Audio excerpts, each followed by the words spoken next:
So at the end of the last segment, we were talking about the texture of the song, the fact that the piano has this motoric pattern, and Verza is singing above it in fluid lines.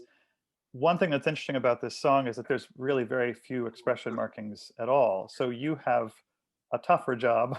You have to interpret the piece and make lots of decisions.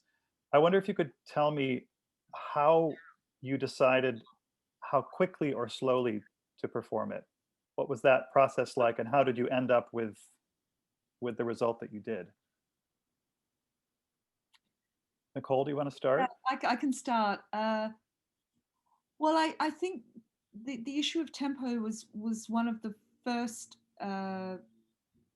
challenges, uh, which doesn't seem so obvious when you look at the score, because when you look at the piano part and you see the, like from the very beginning, this sort of motor or semiquavers, and so it suggests something that has pace, or inherent sort of like a moving forward sort of feeling. So I think in many cases it's a natural instinct for pianists when they see faster notes to play fast. Hmm. Um, so just looking at the piano part, in isolation, I started by playing it almost like a study, something that wasn't even really in connection with the poem. It was on pure pianistic terms. And I settled on a speed that I think, ironically, wasn't too far off what we ended up with. I don't think, but it felt out of sync when I came back to the text, and I thought, well, actually, this speed and this texture, the sort of the articulation that comes with playing this at a relatively sort of forward facing pace doesn't necessarily capture the quality of the text. That sort of lush darkness, that the mystery of it. It feels far too buoyant and perhaps transparent. Um, so I pulled it back, but then two things happened. The first, and this is purely from a pianistic point of view, it it felt that I was unnecessarily exposing the inner workings of the piano part. So I and therefore my audience could hear the mechanics of the turns, the Hmm. physical gesture of turning over, but also the sort of the melodic turn or the chromaticness, the harmonic turn, in a little bit more, in a little bit more of an angular way than what I would have liked. So I defaulted back into something that was losing the linear, which I felt was essential in terms of complementing the vocal line. So that was the first sort of thing that brought me back into perhaps a more of a sort of a compromise space between the two. And the second was, of course, considering the vocal line, and at a certain point, if I was too fast, it wouldn't allow potentially the voice to sort of bloom, and to create this sort of sense of I don't know, expansion, which I think, even though it feels a song that's been crafted within an intimate space for an intimate space, I still wanted to support that. It's if she was wanting to go for that sort of bloom within the sound, and also if it was too slow, that it wouldn't have the desired spin and sort of the feeling of narration in motion. Hmm. So it was a complex set of circumstances and components, considerations, based on the piano part. And just finally to say that this was all done without hearing at first what Versa was wanting to do with it. So really I was you know, sort of reading in the dark, as it were, which made it, you know, interesting but complex, because a lot of my intuitive responses, I understood may need to be, you know, rethought or reworked, of course, when we started the collaborative process. So. And one thing we should point out, of course, we are in the middle of a pandemic, which means, you know, right now I'm in Oregon and you're both in the UK, and so we're very far apart. But even the two of you, you were not able to ever rehearse in person, correct? No. So Verza, can you tell me more about how you did it, how you made it, what process did you use to end up creating this recording, which we can thankfully hear both of you together, but you never really got to hear each other in the same space. No, we didn't, unfortunately. For me, I mean, just to briefly touch on tempo, that Nicole spoke so nicely about, the tempo. I don't remember that tempo was ever such a determining aspect of the interpretation as in this song, because I spent a lot of time trying it in different tempi and trying to the opening, that Dunkelgrünenwald, the setting of the atmosphere was so important, and getting the right mood was very difficult. And we tried recording in different tempi, and we ended up with very different results. And we didn't, you know, some we liked, some we, you know, like we didn't like, some liked for different reasons. And it just gives a very, because for me, I felt that the general phrasing within in each of the tempi that we didn't change much. The general, the space, the breath, the articulation, it didn't change much, but the tempo was changing the mood of the song. And as I said, I don't remember that it affected recently any of the other songs that I did in this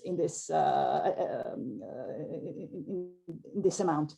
Now, how did we record it? Well, we ended up relying on our iPhones, unfortunately, and because we didn't want to go into editing or you know, complicating matters further.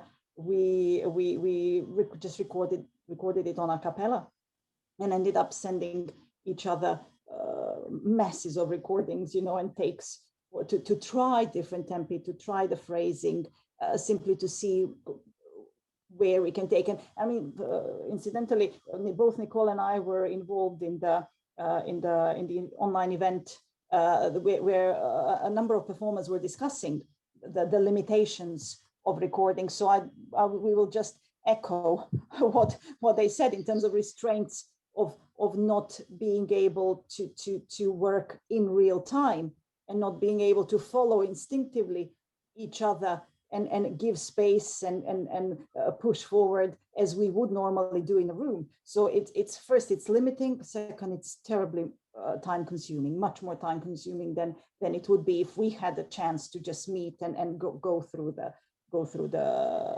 process in one or two sittings. And I think that the eventual tempo that we chosen was the result of these constraints up to a point, because it is difficult to make an ensemble with all the giving and taking of the phrasing when you are not together. And we felt that by making the slower tempo, those things were more obvious, or we felt them more obvious. And simply didn't want to, you felt that the faster, more moving, motoric expression that we think song is the quality in the song, just was better shown in this tempo in the end.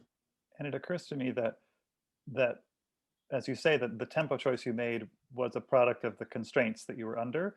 If you were in a big recital hall together, where you could let your voice really bloom and there was lots of resonance, you would probably take it at a slower tempo, but you were recording this in your homes in smaller spaces, and you can still let your voice bloom, but I can see how a slightly faster tempo makes sense considering where you were recording these segments that you were then knitting together. Yeah, I think that there's definitely that that issue that that meant that we had to take it at a slightly faster tempo, because certainly in my room, this is the room where I recorded it, and my piano's behind me. It's got a very high ceiling, but it has limited acoustics. And I know that Varitza and I spoke, at length about the issue of dry, dead acoustic in our domestic spaces, and how the tempo would, arguably have to respond to that and reflect that, no matter how much we wanted it to be otherwise. But I think for me, that there's also one other issue to do with the tempo in terms of the constraints around recording, and that was that I had to keep it quite regular, because my sense of, sort of shape, pulse, breath within response to the piano part may not have necessarily reflected Beritz's response to the vocal part. And when you're so far away, I think that this is, in this sort of song, this is a very important point, because this is something that when you're in the same room, it becomes far more immediate and organic about finding that compromise. So for me, even to the point where we recorded the recording for this presentation, I still felt that I was, significantly restrained and constrained compared to what I would like to have been able to do, if we were in the same room. So, well, I thought initially that the motoric thing would be good to keep us going. It was also a constraint because it shows everything. If you're out of sync, I mean, it was just so obvious that it was driving us crazy. We couldn't let that that happen. And also the mics. We were both recording with a horrible little mics on our headphones, which are picking everything and dampening the sound. The acoustics that we have anyway, and the mics combined, it's really not the best setting, if we ever want to do anything, anything again like this, it's simply not the best setting. And it reminded me so much about some of the constraints of the early recordings, a century ago with the different, not picking all the frequencies, with the piano being quieter, voice coming too loud and harsh at the times. I was in shock. I felt like I was shouting all the time when singing, and that no dynamics or color or expression were coming through. It was just different when it's a small mic picking on everything that you do or breathe. Well, I will say, as the outside listener, despite those constraints, what you ended up creating is really stunning. And not just stunning because, it's quite frankly really moving to me, because I love this song and I have played it at a very slow tempo on the piano because I'm not a real pianist. To hear it realized by two gifted performers for the first time is really moving for me. And I have to say that I think because I'm not a gifted pianist, and because I'm a music theorist and I love to savor every note and think about every little chromatic detail in the accompaniment, when I played through this and when I imagined it, it was at a slower tempo. But one thing I really have come to love about your performance is that it moves, that it has the kind of fluidity that we were talking about in the first segment, the fluidity of this murmuring brook. And I can't help but think of other pieces that pose similar challenges. The two that come to mind, one is a piece that she would have known intimately because she played for her father from memory all of the preludes from the Well-Tempered Clavier when she was 13. So she knew them. And when I hear this piece, I think of the C minor prelude from Book 1, which is also a tricky piece. Like, do you play every note, or do you let it flow so that it has the kind of momentum you were describing, Nicole. And the other piece that comes to mind, which she also would have known because it was published 2 years before, is Die schöne Müllerin, with all of its Bruch imagery. The second song of Die schöne Müllerin, Wohin, starts with a murmuring piano part. And I've heard performances that are very notey, and then others that fly a little more. And I have to say that I've come to really love a version of this that moves, that has the kind of ongoing quality that we talked about, but still has the mysteriousness because of the chromaticism, because of the color of your voice, Veritza. So I feel like it strikes a perfect balance between solemnity and mystery, but also fluidity. And I think you picked the perfect tempo in the end. So thank you for that.